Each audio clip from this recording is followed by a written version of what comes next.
રાહુલ ગાંધીના નિવેદનના વિરોધમાં પરોઢીએ કોંગ્રેસ કાર્યાલય પર ધમાસાણ હુમલો. બજરંગ દળ વિહિપના દેખાવો પછી વાત વણસી હિંસાનો હિંસક વિરોધ. લોકસભામાં સોમવારે વિરોધ પક્ષના નેતા રાહુલ ગાંધીએ સંસદમાં એવું નિવેદન કર્યું હતું કે પોતાને હિન્દુ કહેતા ભાજપ સહિતના કેટલાક લોકો 24 કલાક હિંસા અને જૂઠાણા ફેલાવે છે.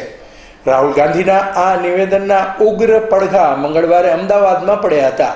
પરોઢીએ 4 વાગ્યાની આસપાસ પાલડી ખાતે આવેલા ગુજરાત પ્રદેશ કોંગ્રેસના કાર્યાલય પર વિશ્વ હિન્દુ પરિષદ અને બજરંગ દળના કેટલાક કાર્યકરોએ રાહુલ ગાંધીના ફોટા પર ટોપી પહેરાવી પોસ્ટર ચોંટાડી તોડફોડ કરી હતી.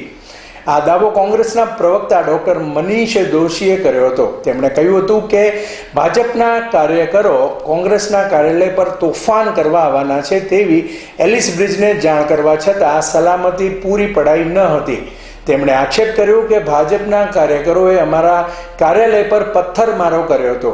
જો કે ભાજપ કોંગ્રેસના કાર્યકરો સામે આવી ગયા હતા અને ભારે સૂત્રોચ્ચાર પછી વાત વણસી હતી. આખરે પોલીસે કોંગ્રેસ કાર્યાલયને પોલીસ વાન અને ગાડીઓથી ઘેરી લીધી હતી.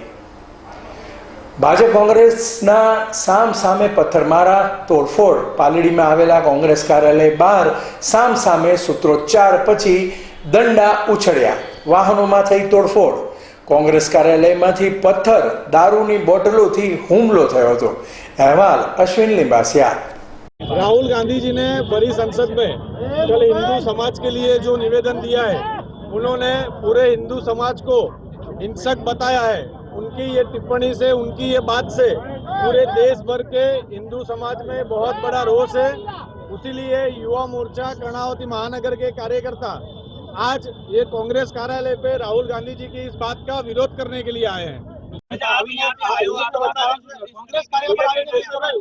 कांग्रेस कार्यालय पर આવવાનું બીજું કોઈ કારણ નથી. અહીંયા અમે લોકો શાંતિપૂર્વક વિરોધ પ્રદર્શન કરવાના છીએ. કોઈ જાતનો કોઈ સંઘર્ષનો કોઈ માહોલ નથી, પણ કોંગ્રેસના નેતાએ આવેદન આપ્યું છે એટલે કોંગ્રેસના કાર્યાલય પર અમે આજે આ વિરોધ પ્રદર્શન કરવા માટે આવ્યા છીએ.